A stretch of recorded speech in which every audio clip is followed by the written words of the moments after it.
Join कर रहे हैं पाकिस्तान तहरीक इंसाफ के सीनियर रहनुमा है सेक्रेटरी जनरल असद उमर साहब। अस्सलाम वालेकुम, बहुत बहुत शुक्रिया असद उमर साहब आपका।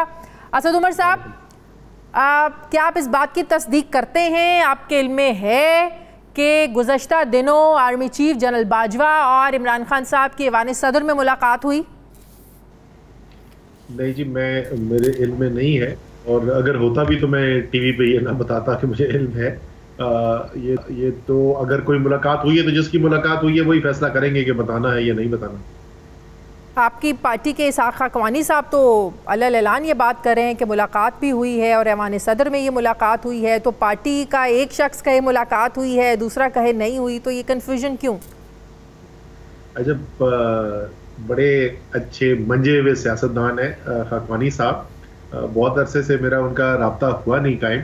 मुझे नहीं पता वो अभी तक पार्टी में है या नहीं है जहांगीर तरीन के जाने के बाद, क्योंकि वो बहुत करीब थे जहांगीर तरीन के, तो मुझे अब नॉट इवन श्योर कि वो इस वक्त पार्टी में है या नहीं है। लेकिन बड़े मोहतरम इंसान है और बड़े मजे हुए सियासतदान है, तो उन्होंने अगर कोई कहा है तो हो सकता है उनके पास कोई बुनियाद हो जिसकी बुनियाद के ऊपर उन्होंने कहा हो, किसी ने उनको मालूमात दी हो। मालूमात ठीक भी हो सकती है, गलत भी हो सकती है।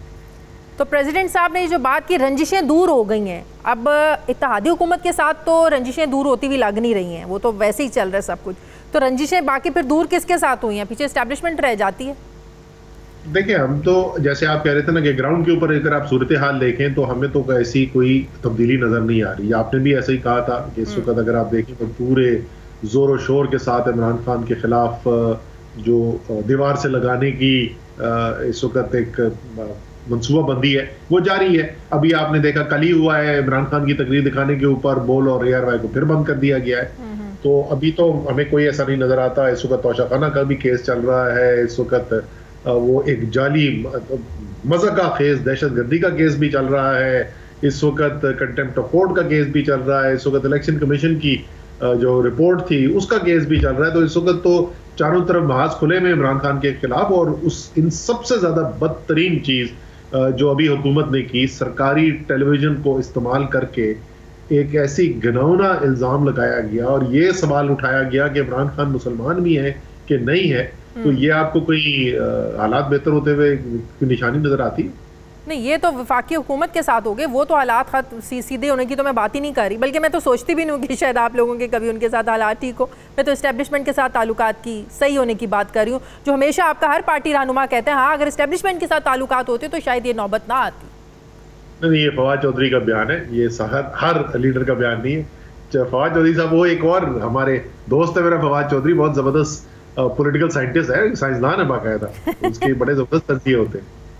अच्छा, वाडा साहब ने किस कॉन्टेक्स्ट में ये बात की है, या आपके इल्म में भी वो लोग हैं पार्टी के जो इमरान खान को गुमराह करते हैं? वो कहते हैं, उन्होंने एक टीवी में कहा, मैं आज सुन रही थी, वो कहते हैं जितनी मिसअंडरस्टैंडिंग्स क्रिएट हुई हैं वो 2-3 लोग ऐसे पार्टी में हैं वो उनको दो मुंह वाला सांप कहते हैं। वो कह रहे थे कि एक दिन मैंने देखा कि वो 3 वफाकी वजीर, जब आप लोगों की हुकूमत थी, वो आर्मी चीफ से मिलकर निकल रहे थे, तो मैंने आर्मी चीफ से कहा कि इन लोगों से बचें, ये 2 मुंह वाले सांप है, ये बड़े खतरनाक हैं। कहते फिर मैंने इमरान खान को भी कहा कि इन लोगों की किसी बात पर यकीन ना करें, एक दिन आएगा ये पार्टी को नुकसान पहुंचाएंगे।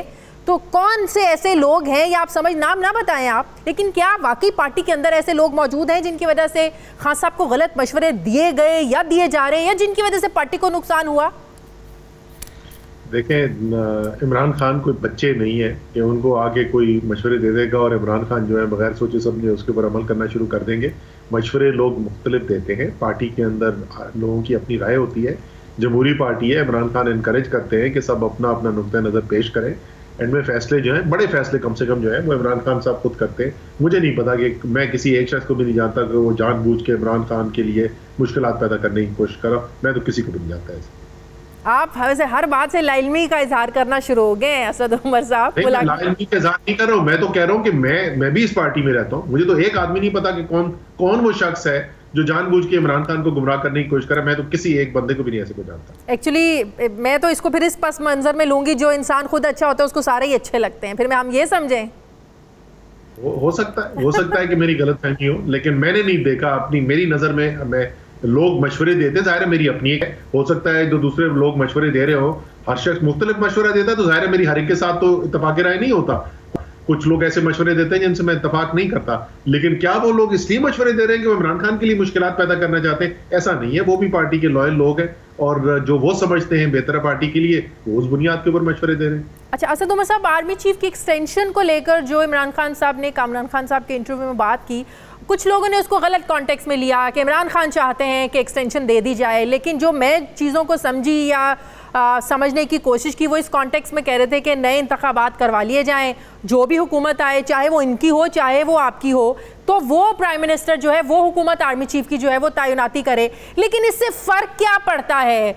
इलेक्शन से पहले ये तैनाती हो जाए या इलेक्शन के बाद हो जाए? अब 4-5 नाम हैं, उन्हीं में से एक सिलेक्शन होनी है। अब वो इंतखाबात से पहले हो जाए या बाद में हो जाए, ऐसा तो नहीं है? या फिर इन बातों से ये तासुर मिलता है कि कहीं ना कहीं इस्टेब्लिशमेंट का ताल्लुक होता है सियासत में, सियासत पर असरअंदाज होती है हमारी इस्टेब्लिशमेंट, जो सियासतदान इतना बुखला जाते हैं आर्मी चीफ की तैनाती पर। देखिए, दो मुख्तलिफ चीज़ें ना इसके अंदर। एक जो आप कह रही है क्या इस्टेब्लिशमेंट सियासत पे असरअंदाज होती है, मेरे ख्याल में इसमें तो कोई शक ही नहीं है ना कि इस्टेब्लिशमेंट पाकिस्तान की सियासत में दहाइयों से असरअंदाज होती रही है, तो वो तो कोई इसमें दो राय नहीं है। जहाँ तक आपने जिस तरीके से आपने समझा, बात बिल्कुल ऐसी की थी। इमरान खान साहब ये कह रहे हैं कि इस वक्त सबसे अहम चीज़ है कि एक नया मैंडेट हो, एक नए इलेक्शन के ज़रिए अवाम जो है वो फैसला करें कि किसने पाकिस्तान की हुकूमत चलानी है। और जब तक एक ऐसी हुकूमत जो अवाम के वोट की बुनियाद के ऊपर, एक साजिश की बुनियाद के ऊपर नहीं, एक इम्पोर्टेड हुकूमत नहीं जो मुसल्लत कर दी गई है, जिसकी अखलाकी जवाज़ नहीं है, जिसको 2/3 से ज़्यादा पाकिस्तान कहता है कि इनका जवाज़ नहीं है हुकूमत में होने का, आप जो भी फैसले उनसे करवाएंगे वो फैसले जो है उनका ख़तरा है मुतनाज़ा होने के। और ज़ाहिर है आर्मी चीफ की अपॉइंटमेंट एक बहुत बड़ा फैसला है, तो वो भी खामखाई में जो है वो एक मुतनाज़ा चीज़ बन सकती है। इसलिए बेहतर चीज़ ये है, कौन बनाएगा? तहरीक इंसाफ? सारा पाकिस्तान बनाएगा ना। इनकी तो किसी चीज को, आप सुबह से शाम तो देखती हैं, कोई काम ये करते हैं जिसके ऊपर लोगों को शक और शुबा नहीं होता कि ये कुछ करने जा रहे हैं, कोई 2 नंबरी करने जा रहे हैं। अभी फ्लड रिलीफ के ऊपर देख लें कि जो वजीर आजम की कॉल थी उसके ऊपर कितने पाकिस्तानी जो है भरोसा दिखा रहे हैं और उसके अंदर पैसा डालने के लिए आ रहे हैं। तो एक गैर एतमादी की फजा है, वो कोई एक खास फैसले की नहीं मैं बात कर रहा, मैं तो मजबूरी तौर पर हुकूमत की बात कर रहा हूँ। तो इसलिए बेहतर ये है कि इलेक्शन कराएं, और अगर उसकी वजह से कोई चंद हफ्ते 2-4 महीने की एक्सटेंशन की जरूरत पड़े तो वो भी दे दें। ये खान साहब ने कहा था एक्सटेंशन जो है वो नहीं है इसका ऑब्जेक्टिव। ऑब्जेक्टिव ये है कि साफ शफाफ इलेक्शन हो और जो भी बड़े फैसले हैं उसके बाद वो एक मैंडेट। एक तरफ तो इमरान खान साहब कहते हैं कि जो ताकतवर इदारे थे वो देखते रहे, अदम इस्तेहकाम मुल्क में हो रहा था लेकिन ये खामोश बैठे रहे, इन्होंने कुछ किया नहीं, और सारी जिम्मेदारी आप लोग इस्टेब्लिशमेंट को देते हैं कि इस्टेब्लिशमेंट ही सब चीज़ों की जिम्मेदार है। जो भी आज मुल्क में हालात है, ये ताकतवर लोग रोकना चाहते तो रोक सकते थे। दूसरा, इन्हीं ताकतवर लोगों पर दोबारा आप लोग एतमाद करने को तैयार हैं कि इन्हीं के होते हुए इलेक्शंस करवाए जाएं, तो अदम एतमाद से एकदम एतमाद की तरफ शिफ्ट करना, इसमें भी कोई पीछे कुछ कहानी है? ये भी तो कन्फ्यूजन बात लगती है ना इसमें। बिल्कुल भी कन्फ्यूजन नहीं है, मैंने आपको समझा दिया कि किस पस मंजर में उन्होंने ये बात कही थी। उसका कोई ज़ात से ताल्लुक नहीं है, उसका इससे कोई ताल्लुक नहीं है कि जो नया आर्मी चीफ अपॉइंट होगा वो अच्छा होगा या नहीं अच्छा होगा। वो तो कह रहे हैं कि जिसने फैसला करना है, जो फैसला होगा वो सवाल नहीं है, जिसने फैसला करना है वो फैसला करने वाला जो है वो मुतनाज़े है, उसके पास अखलाकी जवाज़ नहीं है इस वक्त पाकिस्तान में हुकूमत करने का। ये हम नहीं कह रहे, ये 2/3 से ज़्यादा पाकिस्तान कह रहा है। तो असल बात तो खान साहब ये करने की कोशिश कर रहे हैं, फैसला तो उसका एक उसका नतीजा है। नहीं, ये तो आप लोगों की ख्वाहिश हो सकती है, लेकिन आर्मी चीफ एक्सटेंशन लेना या चाहते हैं या नहीं लेना चाहते, उनकी भी तो ख्वाहिश पूछना जरूरी है ना। जाहिर है कि इमरान खान जो है वो जबरदस्ती किसी की कनपट्टी में बंदूक रख के तो नहीं फैसला कराएंगे। उन्होंने तो अपनी एक राय का इजहार किया है। जाहिर है कि वो अगर एक्सटेंशन नहीं लेना चाहेंगे या नहीं वो समझेंगे कि ये ठीक है, तो जाहिर है उनको कोई मजबूर तो नहीं कर सकता। लेकिन दूसरी तरफ आप लोग ये बात करते हैं कि अर्ली इलेक्शंस होने चाहिए, लेकिन अर्ली इलेक्शंस का टाइम आप देखें जुलाई अगस्त आता है, 6 महीने की एक्सटेंशन अगर ये हो सकती है कानूनी तौर पर, आईनी तौर पर। फ़रोग नसीम साहब को मैं सुन रही थी, वो कह रहे थे कि 64 साल की उम्र होनी चाहिए, तो इस वक्त बाजवा साहब की उम्र 62 साल है, 2 साल की एक्सटेंशन भी हो सकती है, 6 साल की भी हो सकती है। तो क्या आप लोगों ने अपनी लीगल टीम से इस चीज़ पर डिस्कशन की? क्या उन्होंने कोई आईनी कानूनी रास्ता निकाल के दिया कि ऐसा हो सकता है या नहीं हो सकता? नहीं, ये तो उसी इंटरव्यू के अंदर भी खान साहब ने कहा था कि मैं जो अपनी लीगल माहिरीन है उनसे भी हम मशवरा करेंगे कि लीगली क्या चीज जो है वो, जाहिर कोई भी आप ऐसे काम नहीं करना चाहते जो कानूनी तौर पर जो है वो ठीक ना हो। लेकिन अभी तक क्या इस वक्त इसके ऊपर कोई गौर खौज हुआ है? नहीं, अभी हमारी लीगल टीम से मशवरा नहीं किया गया है। अगर जरूरत पड़ी तो खान साहब ने कहा था कि वो मशवरा करेंगे। ऑलमोस्ट 2.5 महीने रह गए, 29 नवंबर को रिटायरमेंट है, और अगर नए आर्मी चीफ की तैनाती मौजूदा वजीर आजम ही करते हैं, आप लोग एक्सेप्ट करेंगे असद साहब? सॉरी, रिपीट करें आप, क्या क्या सवाल पूछा? 2.5 महीने रह गए ना, 29 नवंबर को मौजूदा आर्मी चीफ रिटायर्ड हो रहे हैं, ठीक है, और अगर मौजूदा वजीर आजम नए आर्मी चीफ की तैनाती कर देते हैं जो उनका इख्तियार है, तो क्या आप लोग इसे एक्सेप्ट करेंगे? देखिए, एक्सेप्ट तो हम इस वक्त हमारे ख्याल में ये हुकूमत जो बैठी हुई है वो एक साजिश के जरिए आई है, वो एक बगैर अखलाकी जवाज के है। लेकिन जिस वक्त फैसला कर दिया सुप्रीम कोर्ट ने तो हमने मान लिया।